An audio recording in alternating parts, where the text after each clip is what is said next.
26 फरवरी 2019 रात के 3:28 पाकिस्तान के खैबर पख्तूनख्वा प्रांत में स्थित सहोला एयर बेस का रडार कंट्रोल रूम। पाकिस्तानी वायुसेना के रडार ऑपरेटर अपनी स्क्रीन के सामने बैठे थे। रात शांत थी। नियंत्रण कक्ष में हल्की रोशनी थी। हरे रंग की रडार स्क्रीन पर कुछ भी असामान्य नहीं दिख रहा था। तभी एक ऑपरेटर ने महसूस किया कि कुछ गड़बड़ है। स्क्रीन पर सिग्नल डगमगाने लगे। फिर धीरे धीरे पूरी स्क्रीन पर सफेद शोर छा गया। रडार सिस्टम ने काम करना बंद कर दिया। संचार लाइनें हिचकी लेने लगी। कुछ सेकंड के लिए पाकिस्तान का पूरा हवाई रक्षा तंत्र अंधा हो गया और उसी अंधेरे में भारत के 12 मिराज 2000 लड़ाकू विमान नियंत्रण रेखा पार कर चुके थे। पाकिस्तान को खबर तब लगी जब बालाकोट की पहाड़ियों में धमाके हो चुके थे। लेकिन सवाल ये है, वो रडार अंधा कैसे हुआ? उस रात किसने पाकिस्तान की आंखें चुराई और वो हथियार क्या था जो दिखता नहीं मगर दुश्मन को देखने नहीं देता? यह कहानी है ऑपरेशन माइटी बोल्ट की, भारतीय वायुसेना के इतिहास का वो सबसे गुप्त अध्याय जिसे आज तक पूरी तरह सार्वजनिक नहीं किया गया। लेकिन इस रात को समझने के लिए हमें 12 दिन पीछे जाना होगा। 14 फरवरी 2019 दोपहर के 3:15 जम्मू श्रीनगर राष्ट्रीय राजमार्ग पुलवामा। केंद्रीय रिजर्व पुलिस बल का एक काफिला गुजर रहा था। 78 वाहनों का वो काफिला जम्मू से श्रीनगर की तरफ जा रहा था। तभी एक विस्फोटक से भरी कार सीधे बस नंबर 49 से टकराई। धमाका इतना भीषण था कि आसपास के वाहन उछल गए, पहाड़ हिल गए। 40 सीआरपीएफ जवान शहीद हो गए। यह था जैश ए मोहम्मद का काम। वही जैश ए मोहम्मद जिसका मुख्यालय था बालाकोट में। पाकिस्तानी जमीन पर पाकिस्तानी सेना की छत्रछाया में भारत उबल पड़ा। लेकिन नई दिल्ली में जो बैठकें हुई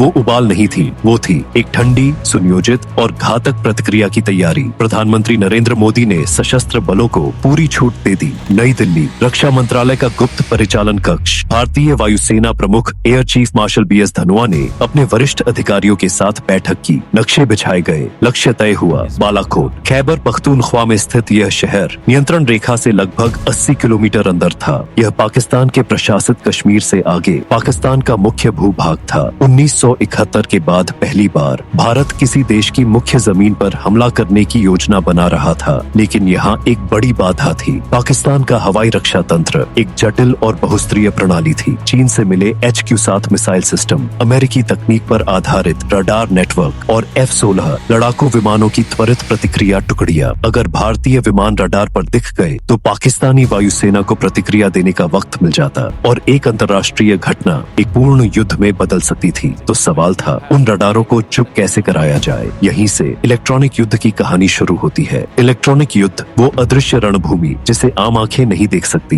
यह लड़ाई बंदूकों से नहीं, तरंगों से लड़ी जाती है। रेडियो फ्रीक्वेंसी से, इलेक्ट्रोमैग्नेटिक स्पेक्ट्रम से। रडार कैसे काम करता है? वो एक विद्युत चुंबकीय संकेत भेजता है आसमान में। वो संकेत जब किसी विमान से टकराता है तो वापस आता है और रडार स्क्रीन पर एक बिंदु बन जाता है। इलेक्ट्रॉनिक जैमिंग इसी प्रक्रिया को तोड़ देती है। एक जैमिंग विमान उसी फ्रीक्वेंसी पर इतने तेज और भ्रामक संकेत भेजता है कि रडार असली विमानों को नकली शोर से अलग नहीं कर पाता। स्क्रीन पर या तो कुछ नहीं दिखता या सब कुछ दिखने लगता है। दोनों स्थितियां रडार ऑपरेटर के लिए बराबर की अंधेरा है। भारतीय वायुसेना के पास इस क्षमता के लिए एक खास हथियार था, मिराज 2000 और उसका DRDO निर्मित इलेक्ट्रॉनिक वॉरफेयर सूट। भारत ने 1980 के दशक में फ्रांस से मिराज 2000 विमान खरीदे थे। लेकिन वर्षों में DRDO ने इन विमानों को एक ऐसी क्षमता से लैस किया जो उन्हें सिर्फ लड़ाकू नहीं, इलेक्ट्रॉनिक युद्धक बनाती थी। रडार वार्निंग रिसीवर जो दुश्मन के रडार सिग्नल को पकड़ता है, इलेक्ट्रॉनिक काउंटर मेजर पॉड जो उन सिग्नलों को भ्रमित करता है और चाफ और फ्लेयर सिस्टम जो मिसाइलों को भटका देते हैं। लेकिन बालाकोट के लिए सिर्फ यह काफी नहीं था। भारत के पास एक और रणनीतिक संपत्ति थी जो आसमान में तैनात थी, फाल्कन। भारत का airborne early warning and control system. Israel और भारत के संयुक्त प्रयास से विकसित यह प्रणाली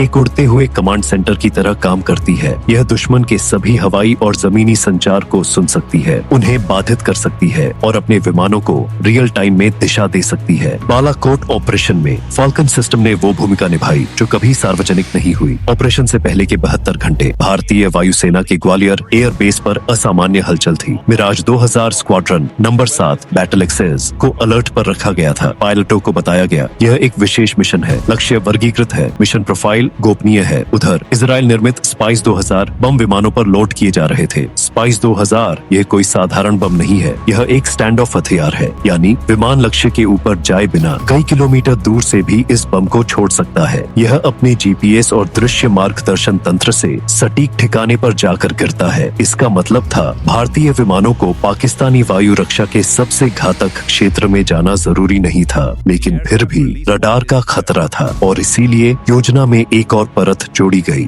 मिशन से पहले एक इलेक्ट्रॉनिक वॉरफेयर विमान, वो विमान पाकिस्तानी रडार तंत्र पर इलेक्ट्रॉनिक हमला शुरू कर देगा। यह था ऑपरेशन माइटी बोल्ट का असली सार। 25 से 26 फरवरी 2019 की रात ग्वालियर एयरबेस रात के करीब 1 बजे पायलटों को ब्रीफिंग रूम में बुलाया गया। सभी ने अपने उड़ान सूट पहने, नक्शे देखे, लक्ष्य के निर्देशांक याद किए, मौसम की जानकारी ली। फिर एक के बाद एक मिराज 2000 विमान रनवे पर आए। इंजन की गर्जना और रात के अंधेरे में वो ऊपर उठ गए। साथ ही फाल्कन AWACS विमान भी आसमान में था, एक ऊंचाई पर, एक सुरक्षित दूरी पर, लेकिन पूरी तरह सक्रिय। उसके एंटीना घूम रहे थे, उसके सेंसर पाकिस्तानी हवाई क्षेत्र को स्कैन कर रहे थे। हर रडार स्टेशन की फ्रीक्वेंसी नोट हो रही थी और जैसे ही स्ट्राइक टीम ने नियंत्रण रेखा की तरफ रुख किया, इलेक्ट्रॉनिक जैमिंग शुरू हो गई। पाकिस्तानी रडार स्टेशनों पर उस पल क्या हो रहा था? सहोला, मुरीद और अन्य हवाई रक्षा केंद्रों पर रडार ऑपरेटरों की स्क्रीनें अजीब व्यवहार करने लगी। पहले सिग्नल कमजोर हुए, फिर स्क्रीन पर झूठे लक्ष्य दिखने लगे। एक नहीं, दर्जनों एक साथ। रडार तंत्र भ्रमित हो गया। ऑपरेटर समझ नहीं पाए क्या असली है क्या नकली। संचार प्रणाली में भी व्यवधान आया। जमीन से आसमान का संपर्क टूटने लगा। इस इलेक्ट्रॉनिक धुंध में 12 मिराज 2000 नियंत्रण रेखा पार कर गए। पाकिस्तानी वायुसेना को कुछ नहीं दिखा। 26 फरवरी 2019 रात के 3:28 से 3:45 बालाकोट। मिराज के पायलटों ने अपने कॉकपिट स्क्रीन पर लक्ष्य लॉक किया। जबल उल कराह पर्वत की ढलानों में जैश-ए-मोहम्मद का प्रशिक्षण परिसर था। यह एक बहुमंजिला इमारत थी, जंगलों से घिरी, पहाड़ों में छुपी। पायलट ने एक बटन दबाया, स्पाइस 2000 बम विमान से अलग हुआ। कुछ मिनट में लक्ष्य पर सटीक प्रहार हुआ। एक के बाद एक धमाके, पूरा परिसर मलबे में। और उसके बाद भारतीय विमान पलटे, वापसी का रास्ता पकड़ा। पाकिस्तानी वायुसेना को तब पता चला जब सब हो चुका था। F-16 विमान उठे, लेकिन तब तक भारतीय मिराज वापस नियंत्रण रेखा के इस पार आ चुके थे। इलेक्ट्रॉनिक वॉरफेयर ने जो वक्त खरीदा वो भारत के लिए पर्याप्त था, लेकिन कहानी यहाँ खत्म नहीं होती। अगली सुबह 27 फरवरी 2019 पाकिस्तान ने जवाबी कार्रवाई की कोशिश की।